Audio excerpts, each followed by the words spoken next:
안녕하세요. 작은 교회 다니다 보니까 설교할 수 있는 은혜 시간도 주고 이거 얼마나 감사한지 몰라요. 저희 언니랑 통화를 했는데 야 너는 야 복 받았어. 설교를 다 하고 너네 장로님들은 다 뭐하냐. 언니가 언니 거기는 기도도 차례 안 온대요. 거기가 한 160명 되는데 기도도 하려면 야 1년에 뭐 한두 번이나 올까 말까 한다 그러더라고요. 그래서 우리 언니도 참 기도하고 말씀을 하는 걸 엄청 좋아하는데 국외교회 있을 때는 그나마 기도도 자주 했는데 큰 교회 가니까 기도도 차례 안 오고 그렇다고. 그래서 작은 교회 있으니까 이렇게 우리는 설교도 자주 하고 또한 이렇게 기도도 자주 하는 것을 여러분들이 큰 은혜로 생각하고 감사하시기 바랍니다. 태풍이 왔다 가서 이제 그나마 조금 시원해졌어요. 시원해지고 이제 여름은 조금씩 비켜나는 것 같습니다.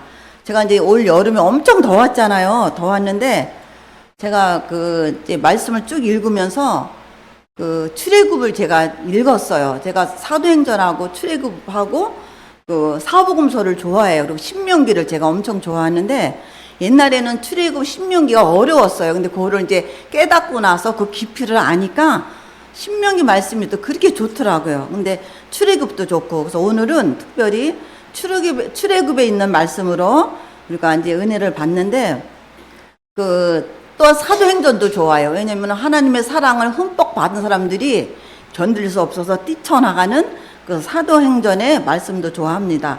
근데 오늘 이 말씀은 우리 남편이 반은 준비를 해줬어요.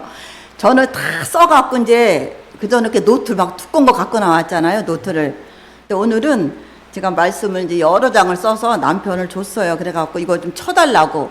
노트 갖고 오는 것도 힘이 드는 거예요, 이제는. 저번에 정경사님 가는 거 보니까 여기다 미고 이렇게 가더라고요. 그래서 굉장히 힘들어 보이는 걸 제가 봤습니다. 그래서 오늘은 너무 이렇게 갖고 오니까 힘도 안 들고, 그래서 남편한테 이 시간 또 자존심이 세서 듣는 데는 고맙다는 얘기를 안 하고 오늘 내가 설교하니까 너무 감사하게 생각합니다. 예, 오늘은 출애굽을 떠나서 가나안을 향해 가는 아주 우리와 똑같이 하늘 가는 긴 여정의 이야기입니다. 여러분도 오늘 긴 여정의 이야기를 통해서 우리의 삶하고 똑같아요. 우리의 인생하고 우리의 삶하고 아주 너무나 똑같기 때문에 제가 이 말씀을 준비했습니다. 우리 먼저 출애굽 2장 23절부터 25절 먼저 찾으신 분 크게 읽어주시기 바랍니다.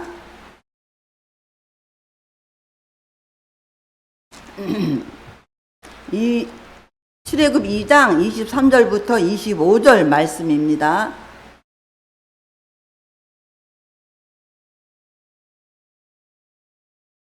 우리 최민정 지사님 크게 읽어주시기 바랍니다.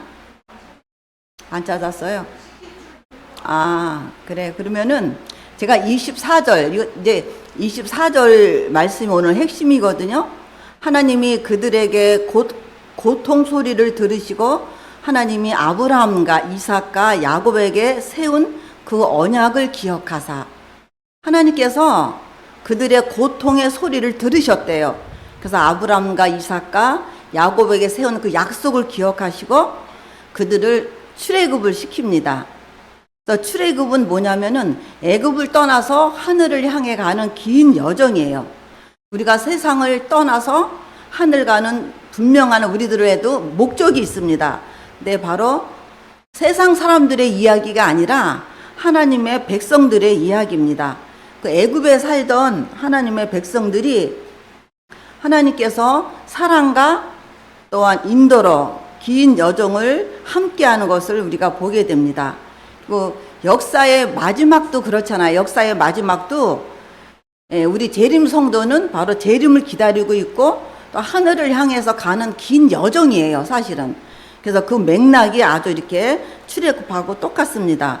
출애굽은 40장으로 되어 있어요. 40장으로 되어 있고 1장부터 4장까지는 하나님께서 놀라운 역사를 이루어 가시는 그 출애굽시키는 하나님의 역사를 보게 됩니다.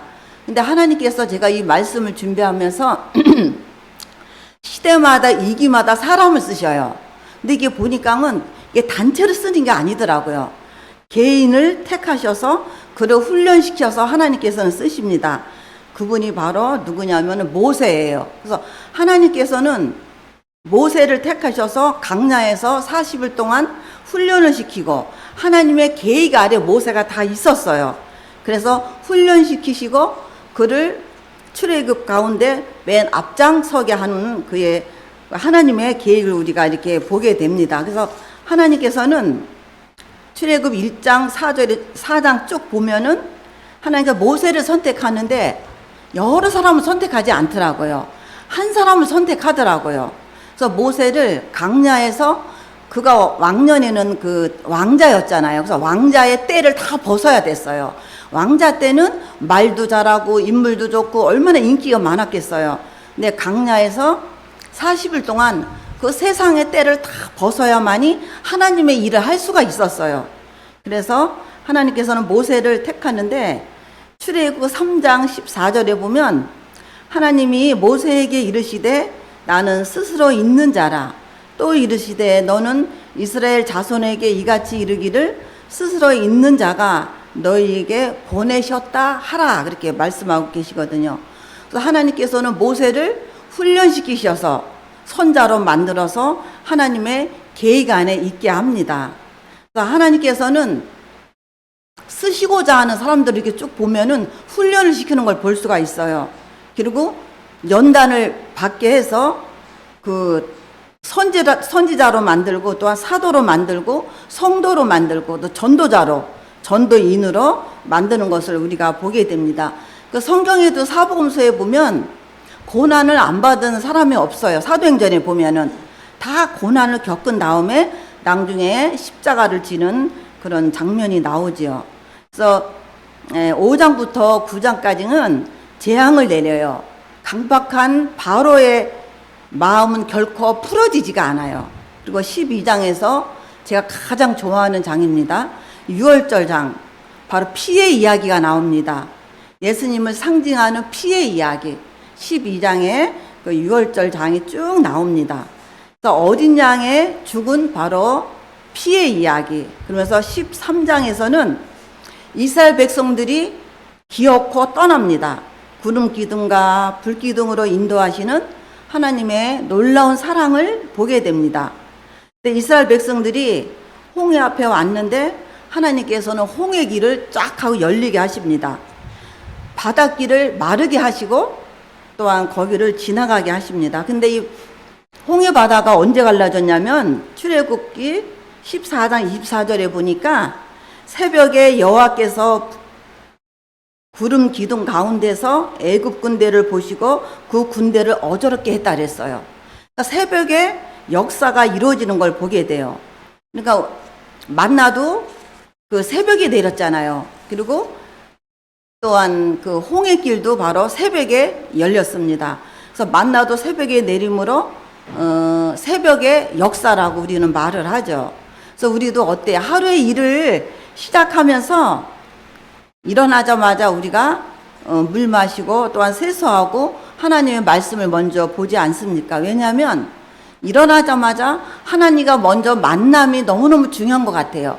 그날 내가 하나님과의 예배를 5분을 드렸다면은 그날 또 이렇게 하루가 제 가운데 살더라고요. 근데 좀 깊이 하나님을 만나면 누가 나를 건드려도 내가 마음이 아주 평온해지는 것을 경험하게 됩니다. 여러분들 그런 경험들 많이 하셨을 것입니다. 그래서 성경에도 새벽의 역사라고 말을 해요. 제가 이 말씀을 준비하면서 시대의 소망, 선지자왕, 주석, 우리 남편이 잘 아는 그 연합회에 들어가면 채널 21이 있어요. 거기 들어가면 그 뜻이 다 나와요. 엄청 아주 긴 그 해설집이 있는데 굉장히 이렇게 그 설교를 준비할 때는 그런 걸 우리가 이렇게 사용하면 굉장히 좋을 것 같습니다. 근데 15장에서 기어코 200만 명이 찬양을 해요. 제가 처음에는 이제 줄거리만 쭉 이렇게 말씀드리고 제가 오늘 6월장에서 깊이 제가 말씀을 드릴 것입니다. 15장에서는 200만 명이 찬양을 합니다. 근데 그 누가 찬양 대장이 되냐면은 모세의 누나 미리암이 찬양을 지도하더라고요. 선지장 왕에 보니까. 그래서 홍해를 건넌 다음에 바닷가에서 찬양을 불러요. 찬양을 부르면서 요건 한번 다 함께 찾아보겠습니다. 출애굽 15장 1절부터 3절. 출애굽기 15장 1절부터 3절에 보면 이스라엘 백성들의 찬양이 나와요. 우리 찾으신 분 먼저 읽어주시기 바랍니다. 3절.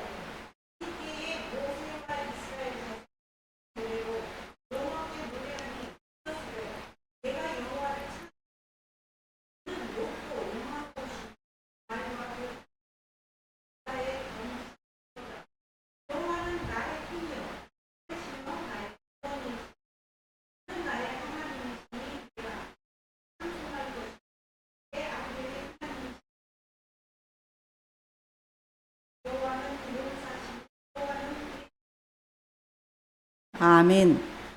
하나님은 용사이시다. 하나님은 우리의 힘이시다 그래요. 맞잖아요. 하나님은 용사하고 힘이시고 홍해를 건너게 하신 다음에 찬양을 해요. 이스라엘 백성들이 바닷가에 모여서. 그리고 시편 92편 5절에 보면 여호와여 주께서 행하신 일이 어찌 그리 크신지요. 다윗도 바로 하나님께 찬양을 합니다. 그런데 홍해를 건너고 찬양을 하고 또한 거기서 아주 신나게 하나님께 영광을 돌려요. 근데 그 다음에 온 게 있어요. 그 다음에 뭐 오냐면 바로 쓴 경험이 옵니다. 그게 뭐냐면 15장 23절에 마라에 이르렀더니 그곳 물이 써서 마시지 못하겠으므로 그 이름을 마라라 하였더라. 왜냐면 우리의 삶은 쓴 경험과 찬양과 말씀이 함께 가요. 이스라엘 백성들이 홍해를 건넜을 때 얼마나 기분이 좋았겠어요. 다 가진 것 같지 않겠어요? 홍해를 가르는 걸 봤죠? 엄청 그 하나님의 능력을 체험했을 것입니다. 근데 바로 뭐가 냐면 쓴 경험을 하게 됩니다. 그래서 우리의 인생도 바로 쓴 경험이 있어요. 우리가 교회를 다닌다 그래갖고 쓴 경험이 없는 게 아니에요. 분명히 쓴 경험이 있는 줄 압니다. 그래서 그리스도인은 쓴 경험과 찬양이 함께 가요. 늘 잘 되는 게 아니에요. 항상 함께 가는 것을 이렇게 볼 수가 있습니다. 그 중에는 때로는 질병, 때로는 자녀와의 관계, 때로는 경제, 또 낙담, 또한 때로는 남편과의 이별, 자녀와의 이별, 때로는 원치 않는 경제 문제, 여러 가지 쓴 경험을 인생에서 하게 돼요. 근데 우리가 하늘 가는 가나안을 통해서 쓴 경험도 하나님께서 허락을 하시더라고요. 너희에게 감당할 수 있는 시험밖에는 허락지 아니한다 그랬거든요. 왜냐하면은 쓴 경험이 함께 있어야 우리가 겸손하고 교만하지 않습니다. 이스라엘 백성들도 분명히 홍해를 건넜으면 훌를 날라하고 가야 되는데 왜 하나님께서 쓴 물을 주셨을까요? 쓴 경험을 통해서 그들의 믿음이 성숙해지기를 하나님께서는 원하셨기 때문에 그렇습니다. 그래서 우리의 삶이, 우리의 믿음이 분명히 쓴 경험이 있다는 사실을 우리가 알아야 될 것 같아요. 교회 다닌다 그래갖고 뭐 훌를 날라가 아니에요. 그거는 진짜 이렇게 초짜 믿음이야. 왜냐하면 하나님을 알면 알수록 진짜 이 죄가 더 크게 다가오고 죄의 무게가 엄청 크게 다가와요. 그래야만이 하나님의 은혜와 사랑을 더 깊이 우리가 알 수가 있거든요. 그러니까 하늘 가는 우리에게도 하나님께서는 쓴 경험을 주신다는 사실을 여기 출애굽에서 보여주고 있습니다. 근데 쓴 경험을 한단 다음에 참 우리 예수님은 친정 엄마하고 똑같아요. 잔소리쟁이 같아. 왜냐하면 제가 우리 아들한테 엄청 잔소리 하거든요. 근데 그 잔소리가 이제는 배가고 남편한테도 해요. 우리 남편이 잔소리 많이 한다고 늘 그러는데, 근데 내가 가만히 뒤돌아보니까 먼저 우리 은수 아빠가 그러더라고. 엄마 뭐 사실은 엄마가 하는 얘기 틀린 말은 하나도 없다 그러더라고. 걔가 철이 들었는지 그 말을 다 하더라고요. 왜냐하면은 신호등 잘 지켜라, 운전 찬찬히 하라, 살찌지 말아라, 건강식 해라, 일찍 들어와라, 아이들하고 잘 놀아라, 그 좋아하는 게임 좀 적당히 하라. 저는 게임 끊으란 말은 안 해요. 걔가 안 끊으니까. 그래서 그게 걔는 스트레스 푸는 거래. 그래서 그럼 그걸 적당히 하라. 그러니까 전화를 하게 되면 저는 듣든지 아니든지 얘기를 해요. 내가 이제 늘 들으면서 요새에서 그러더라고요. 저번에 전화가 와서 자기가 더운데 막 일하다 보니까 그 엄마도 나를 이렇게 힘들게 키웠구나 하고 그 생각이 나더래. 그래서 엄마의 잔소리는 다 자기가 아이 둘을 키우다 보니까 자기도 모르게 애들한테 잔소리를 하게 된다는 거예요. 그래서 엄마를 생각했다고. 그래서 막 웃더라고요. 그래서 우리 예수님도 잔소리쟁이에요. 그러니까 출애굽에 있는 말씀이 시작하고 똑같아. 간음하지 마라, 도둑질하지 마라, 서로 사랑하라, 세상에 나가지 마라, 나 외에 다른 신을 섬기지 말라. 왜냐면 다른 신을 섬기게 되면 불행해지거든요. 아주 슬퍼지고 또한 죄 가운데 살기 때문에. 그래서 하나님께서는 바로 우리한테 만나를 주시고 그 다음에 또 시원한 물을 주시잖아요. 만나는 출애굽 16장에 나옵니다. 그러니까 먹이시더니 또 어떻게 해요? 시원한 생수를 주셔요. 근데 18장에서 장인이 있었잖아요. 이 모세에게, 그 이도로에게 교훈을 줘요. 그래서 조직을 짜게 합니다. 그래서 천부장, 백부장을 택하셔서 하나님의 질서가 여기서 나와요. 하나님께서는 무질서한 분이 아니셔요. 결코 질서의 하나님이십니다. 그래서 우리 교회도 어때요? 다 질서가 있잖아요. 목사님이 계시고 수석 장로님이 있고 수석 집사님이 있고 수석 장로님이 계시고, 이 교회도 질서가 필요하기 때문에 조직을 한 것입니다. 근데 그 조직을 왜 했냐면은 그 이유는 바로 선교 사명과 서로 간의 그 협력을 위해서 하나님께서는 조직을 세워요. 그래서 모세가 너무 힘드니까 조직을 세워서 그 200만 명을 아주 조직 있게 그 인도하는 것을 우리가 보게 됩니다. 그런데 하나님께서는 조직을 한 다음에 뭘 주시냐면은 율법을 주셔요. 율법을 주시는데, 하나님께서 말씀을 주시는데 왜 말씀을 주시냐면은 너희는 내가 홍해를 건넜지, 만나를 줬지, 쓴물을 먹게 했지. 근데 너희는 시시하게 살면 안 돼. 절대. 왜냐? 너희는 내가 피로 너희를 내가 샀기 때문에 너는 시시하게 살면 안 돼. 너희는 결코 귀한 백성들이니까 너희는 율법 안에서 살아야 된다 하면서 율법을 주십니다. 그래서 하나님께서는 세상 사람들의 표준대로 살면 안 되고 바로 하나님의 표준대로 살라고 율법을 주셔요. 그 이유는 너를 내가 샀기 때문에, 너를 내가 애굽에서 인도했기 때문에. 그래서 하나님께서는 먼저 인도하시고 우리를 구해내신 다음에 이렇게 말씀을 주십니다. 근데 여러분, 우리가 율법 다 아시잖아요. 율법은 말씀인데 율법은 바로 사랑의 울타리더라고요. 저도 자녀를 키우고 또 손자 손녀가 있어 보니까, 그래서 율법은 하나님의 백성의 바로 우리한테 보호막이에요. 율법이. 왜냐하면은 우리 은서가 어릴 때 그 세발 자전거를 엄청 좋아했어요. 그래서 우리 골목에서 타면은 안전해요. 거기 골목은 차도 안 들어오고 오토바이도 이렇게 잘 안 들어오니까. 근데 얘가 꼭 큰 길로 나가려고 그래요. 서너 살 때. 그래서 내가 큰 길로 나가면 쫓아가서 자꾸 하거든요. 근데 이 할머니의 잔소리는 바로 걔한테는요, 보호막이에요. 울타리고. 걔가 밖으로 나가면은 오토바이, 차 아주 복잡해서 사고 나기 딱 좋습니다. 그래서 엄마의 잔소리, 우리 예수님의 잔소리는 또 율법은 바로 우리의 보호막이에요. 또한 우리의 사랑의 울타리입니다. 그래서 우리가 어느 때 여러분들이 제일 안전하냐면 지금 교회에 있을 때 제일 여러분들이 안전해요. 그리고 말씀 볼 때, 기도할 때, 찬양할 때, 그때가 여러분들이 가장 안전하고 영적 가운데 있는 것입니다. 그래서 하나님께서는 출애굽 40장 38절에 보면 구름과 불기둥에 성막을 비치게 해요. 그 다음에 하나님 율법을 주신 다음에 그 다음에 뭐를 주시냐면 성소를 주셔요. 여러분, 성소는 하나님의 집이잖아요. 그래서 이스라엘 백성들 가장 가까이 와서 살고 싶어서 하나님도 집이 필요했어요. 그래서 이스라엘 백성들 중앙에다가 하나님께서는 텐트, 성소를 짓게 합니다. 그래서 40장 36절에 보면 구름이 성막 위에 떠오를 때 그때 하나님의 백성들은 행진을 시작해요. 행진을. 그 성막 위에 떠오르지 않으면 행진을 시작하지 않아요. 그 뜻은 뭐냐면은 하나님과 이스라엘 백성들이 함께 움직인다는 거예요. 구름이 떠오르고 그럴 때 이스라엘 백성들이 행진을 함께 합니다. 그래서 하나님은 이스라엘 백성들과 늘 함께 있었어요. 늘 조금도 떨어지지 아니하고 함께 있는 것이 바로 성소를 주신 이유입니다. 그래서 하나님께서는 하나님의 집도 필요했기 때문에 거기에서 하나님께서는 계시기 위해서 성소를 주심으로 또한 구름과 불기둥으로 이스라엘 백성들을 인도합니다. 근데 우리가 이렇게 살아가면서 죄로 오염된 세상을 보잖아요.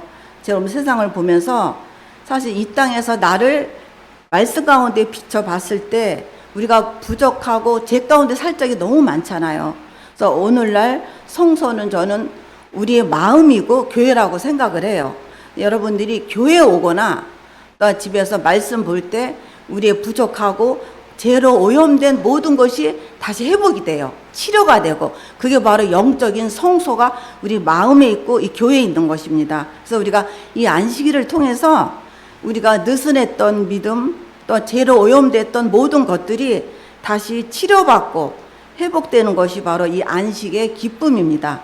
이번에 지난 요새 깜빡거려하고 수요일 날인가 그렇게 저희가 인천대공원을 갔었어요. 갔는데 제가 그날 놀라운 거를 발견을 했는데 그 전날인가 비가 엄청 왔어요. 그래서 갔더니 거기 이제 물이 이렇게 말랐더라고요. 그 인천대공원에서 자갈을 쫙 깔아갖고 아주 산속에다 만들어놨어요. 계곡처럼. 너무 좋아요. 물도 깨끗하고. 그래서 올여름에 남편하고 거기를 몇 번 갔어요. 우리 이제 언선호 기사님이랑. 근데 그날은 그 물이 싹 말랐어요. 말라서 옆에 계곡물에 가져갔더니 계곡물이 그날 너무 많은 거예요. 깨끗하고.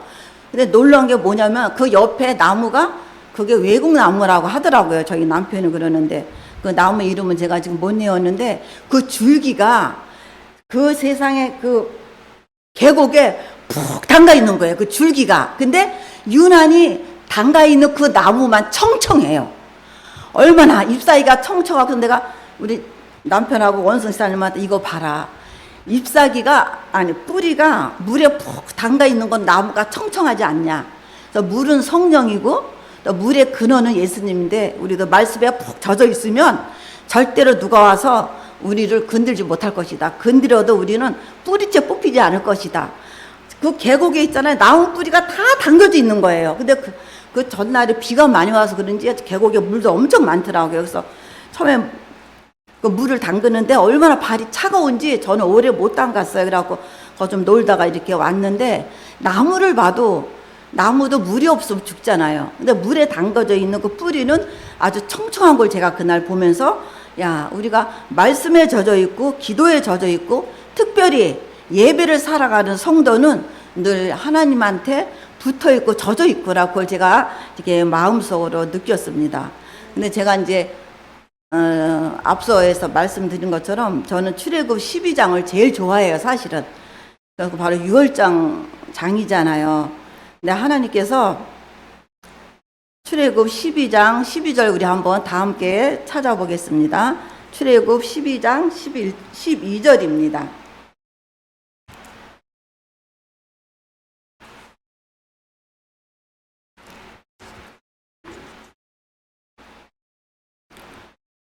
우리 찾으셨으면 다 함께 읽어보겠습니다. 내가 그 밤에 애굽 땅에 두루 다니며 사람과 짐승들을 물어나고 애굽 나라 가운데 처음 난 것을 다 치고 애굽의 모든 신을 내가 심판하리라. 나는 여호와이니라. 하나님께서는 사실 이 6월절 장이 은혜의 장이기도 하지만 무서운 계획을 가지고 계셨어요. 하나님께서는 모세한테 내가 다 치겠다, 다 죽이겠다 해요. 그것도 처음 난 것. 왜냐하면 우리 가정에서도 처음 난 아들은 돌잔치도 크게 해주죠. 저도 우리 은서는 돌잔치를 엄청 크게 해줬어요. 근데 은우는 제가 그냥 집에서 이렇게 간단히 해줬습니다. 바로 장자, 처음 난 징숨 아들을 다 죽이겠다고 해요. 집집마다 큰 아들 하나님께서는 장자를 다 죽이겠다고 하십니다. 근데 모세야 이스라엘 백성들한테는 피할 길을 주겠다고 이렇게 말씀을 하십니다. 그래서 12장 7절에 보면 그 피를 양을 먹을 집 좌우 문설주에 임방에 바르고 그 말씀이 이렇게 있거든요. 그래서 모세한테 임방에 바른 데는 내가 넘어가겠다 하면서 또 모세한테 하나님께서는 말씀하십니다. 그 6월절 날이 1월 14일이잖아요. 1월 14일인데 저녁에 양을 잡아가지고 양의 피로 집 문에 발라라 하나님께서는 모세한테 직접 말씀하십니다. 그러면서 12장 13절에 보면 내가 넘어가리니 그 피가 있으면 넘어간다 그랬어요. 그래서 6월절은 바로 뭐냐면 넘어가는 날이에요. 피를 바른 집은 천사가 그 피를 보면은 넘어갑니다.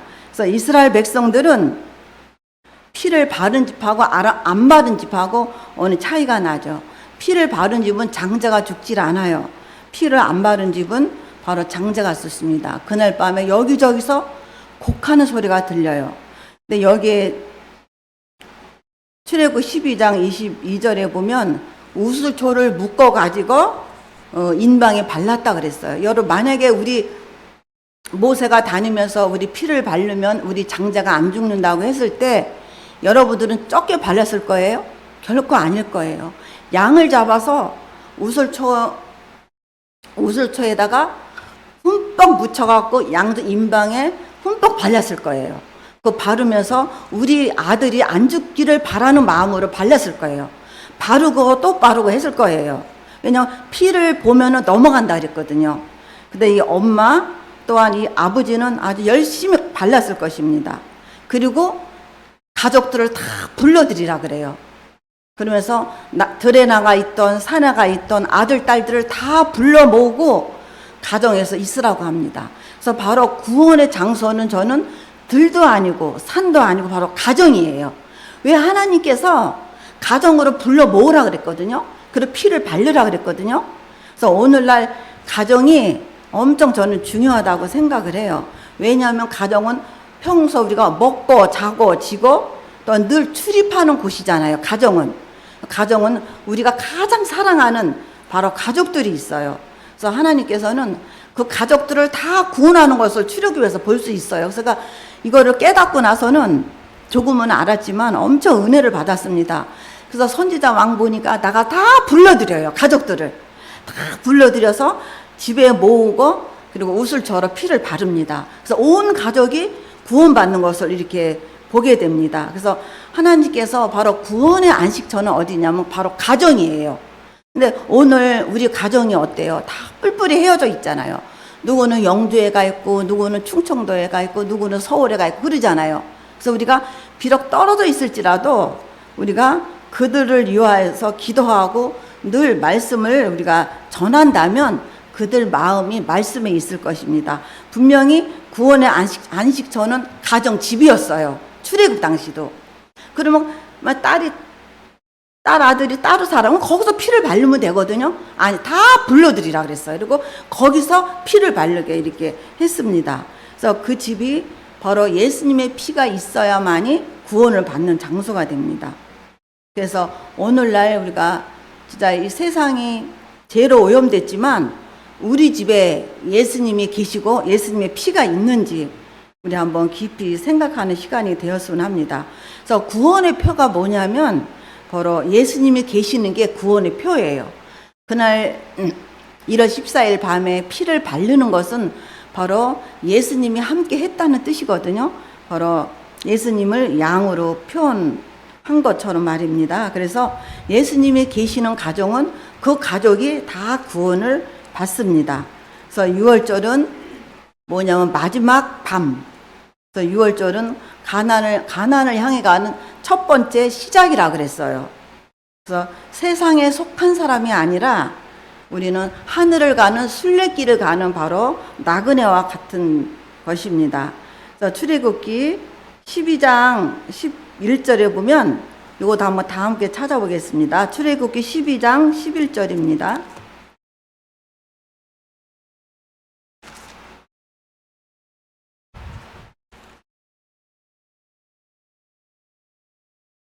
우리 다 함께 읽어보겠습니다. 내가 그 밤에 애굽 땅에 두루 다니며 사람과 짐승을 물어나고 애굽 나라 가운데 처음 난 것들을 애굽의 모든 신에게 내리라. 그 말씀이 또 있거든요. 그리고 11절 우리가 11절을 한번 읽어보시기 바랍니다. 11절.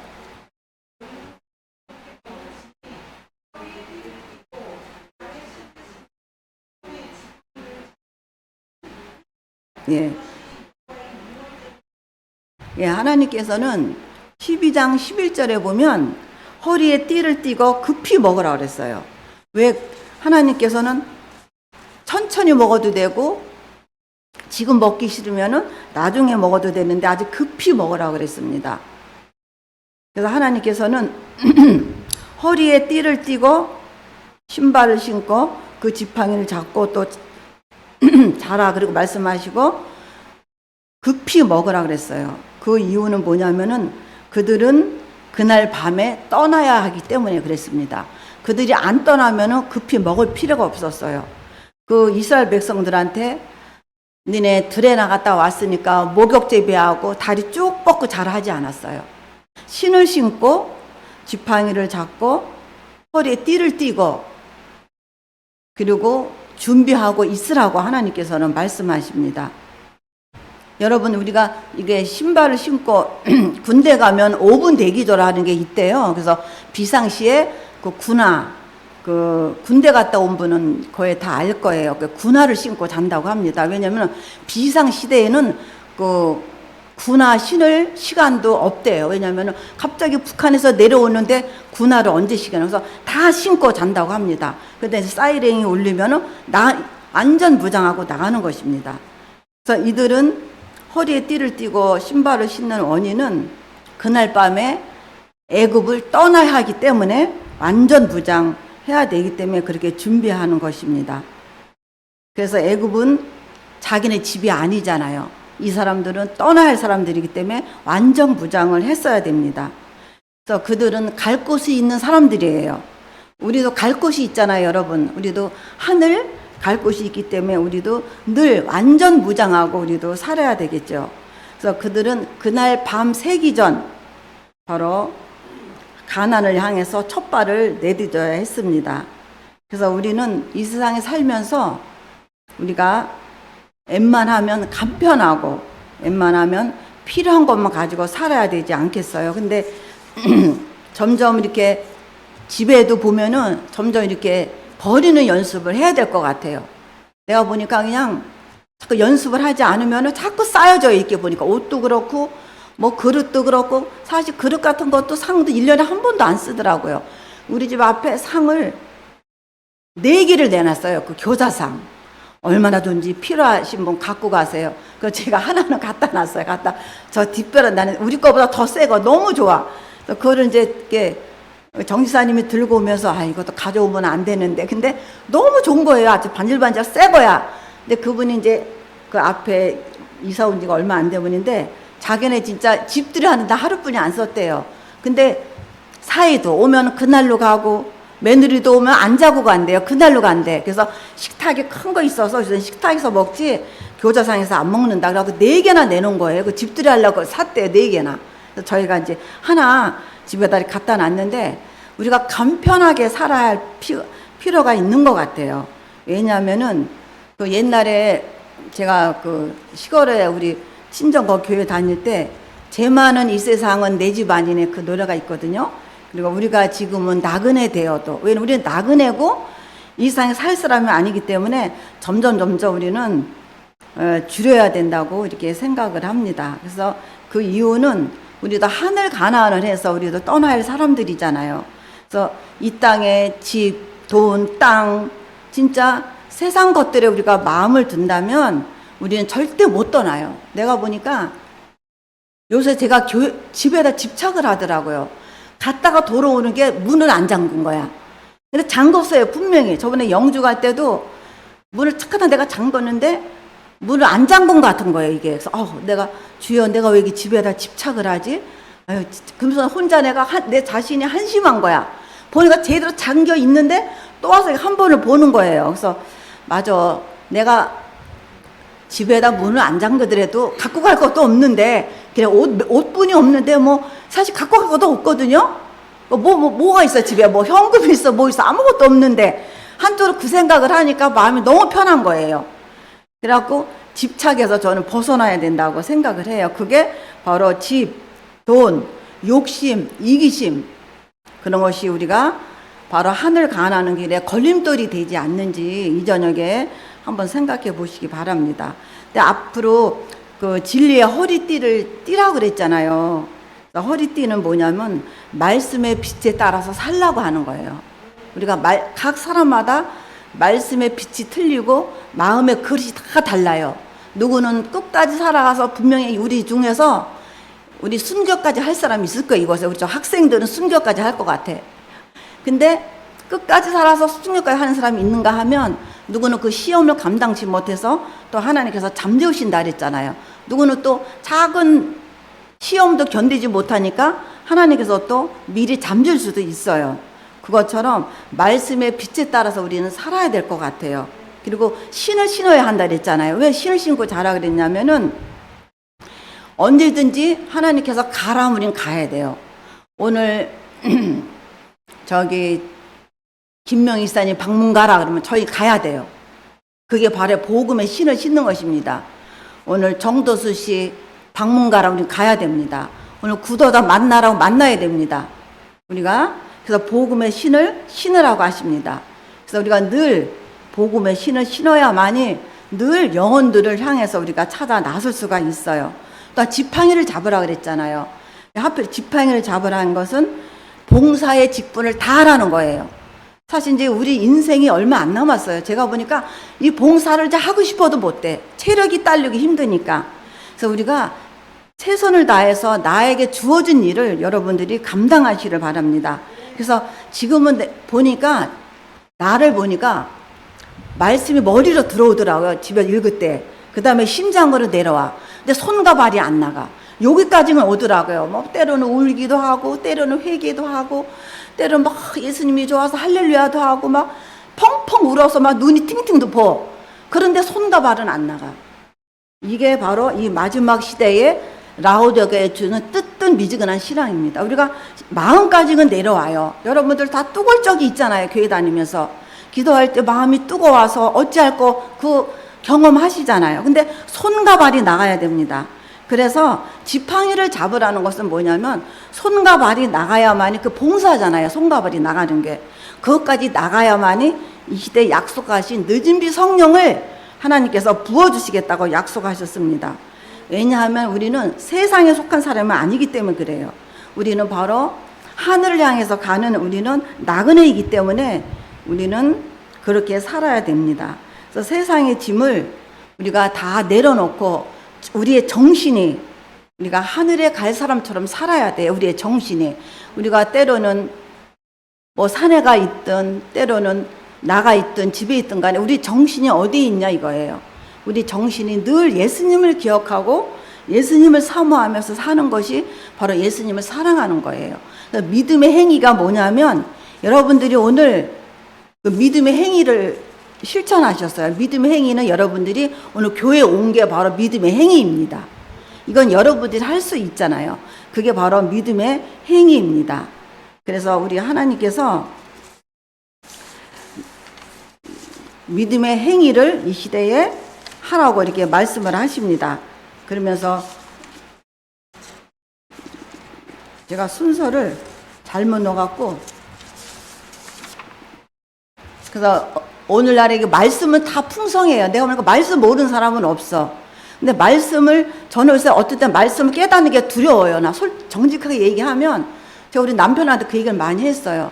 제가 성경 읽는 걸 너무 좋아하고 막 주석 찾고 이렇게 찾는 걸 제가 좋아해요. 뭐를 읽으면 그거를 알 때까지가 찾아내요. 그리고 내가 남편한테 또 모르면 남편이 또 찾아내서 그 뜻을 알면 너무 기뻐요. 기쁜데 조금 전에도 말씀했지만 손과 발이 나가야 됩니다. 왜냐면 거기까지 나가줘야 부계교회가 부흥하고 내 자신이 부흥이 돼요. 우리가 말로만 머리로만 알면은 부흥이 안 되더라고요. 그거는 세상 사람들도 얼마든지 착하게 사는 사람들이 많거든요. 그래서 우리가 성령을 달라고 기도하고 또한 성령에 부흥케 해달라고 기도를 하잖아요. 그게 뭐냐면 갈라디아 5장 22절이 성령 부흥이에요. 갈라디아 5장 22절 여러분 다 아시잖아요. 온유하고 겸손하면 인내하면 양선. 그게 바로 성령 충만입니다. 그래서 우리가 이 시대에 성령을 구하는데 바로 예수님의 마음을 담게 해달라는 그게 바로 성령 충만이에요. 이 시대에. 교인은 많지만 그리스도인이 없다고 하잖아요. 세상. 그래서 외롭대요. 사람들이. 제가 여기 운동 나가면은 요새 이상하게 사람들이 이렇게 말을 시키더라고요. 여러 사람을 이렇게 만났는데 그 권사님들이 그렇게 외롭다는 얘기를 해요. 이 동수교회 다니는 권사님, 사랑교회 다니는 권사님들이 자기가 직책은 권사야. 근데 외롭대요. 그 그리스도인다운 그리스도인을 못 봤다는 거예요. 그 소리를 들으면서 참 가슴이 아프고 진짜 너무너무 제가 슬펐습니다. 그래서 거룩한 슬픔이 있어요. 우리가 세상 사람들을 보고 아무런 생각을 안 한다면 그거는 우리 마음이 식어진 것입니다. 우리가 그들을 볼 적마다 불쌍히 여기고 그들을 위해서 기도하는 우리의 마음이 되었으면 합니다. 제가 이제 마지막으로 시편 42편 5절 다 함께 찾아보겠습니다.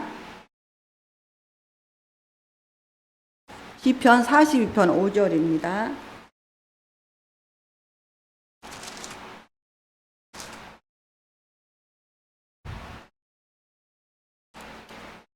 우리 다 함께 읽어보겠습니다. 내 영혼아, 내가 어찌하여 낙심하며 어찌하여 내 속에서 불안해하는가? 너는 하나님께 소망을 두라. 그가 나타놓으심을 말미암아 내가 여전히 찬송하리로다. 예, 바로 다윗이 이렇게 기도한 내용입니다. 출애굽을 인도하셨던 그 하나님이 오늘 우리를 분명히 인도하십니다. 요새 그 기도력, 어린이 기도력 너무 좋지 않아요? 탕자에 대해서 어쩜 이렇게 잘 풀어놨어요? 그래서 거기 그저께 걸 읽어보니까 천사가 우리 옆에서 깃발을 들고 서 있대요. 그래서 제가 이제 그전에도 그거를 이제 알긴 알았는데, 그래서 제가 그거를 읽고 나서는 그날 나가서 걸어가면서 운동 가면서 제가 그랬어요. 천사님, 저 너무 속썩이죠? 천사가 깃발을 들고 서 있다고 아침에 내가 기도력을 읽었는데, 저 예수님 마음을 더 아프지 않게 저를 좀 도와주세요. 천사님, 저 따라다니기 얼마나 힘들어서 제가 그랬어요. 제가 하늘에 가면 늘 내 옆에 계셨던 천사님을 제일 만나 뵙고 싶어요. 그래서 막 운동하러 가면서 제가 혼자 막 중얼중얼하고 간 기억이 납니다. 요번에 그 탕자를 이렇게 풀어놓으면서 천사 이야기가 이렇게 많이 나오더라고요. 그래서 하나님의 말씀이 우리 마음을 때로는 이렇게 울려주고 우리를 깨닫게 해주십니다. 그래서 오늘 이스라엘 백성들을 가나안으로 인도하실 때 그들에게 좋은 일도 있었지만 쓴 경험도 주셨어요. 그리고 기쁜 일이 있는 다음에 또 만나도 주셨어요. 또한 우리의 삶도 그럴 것입니다. 우리가 신앙을 하면서 분명히 좋은 일이 있으면 또 안 좋은 일이 있어요. 또한 쓴 경험을 할 것입니다. 그럴지라도 우리가 하나님을 믿는 그 믿음이 흔들리지 않아서 주님이 계시는 곳, 성령이 거하시는 곳에 여러분들이 꼭 머무르시기 바랍니다. 그곳은 바로 교회이고요.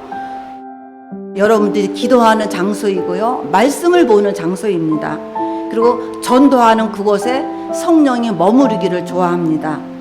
그래서 우리는 이스라엘 백성들과 함께했던 그 하나님이 오늘 임마누엘이 되셔서 우리와 함께함을 여러분들이 기억하시면서 늘 하나님 옆에 붙어 사는 우리 모두가 되시기를 바라며 말씀을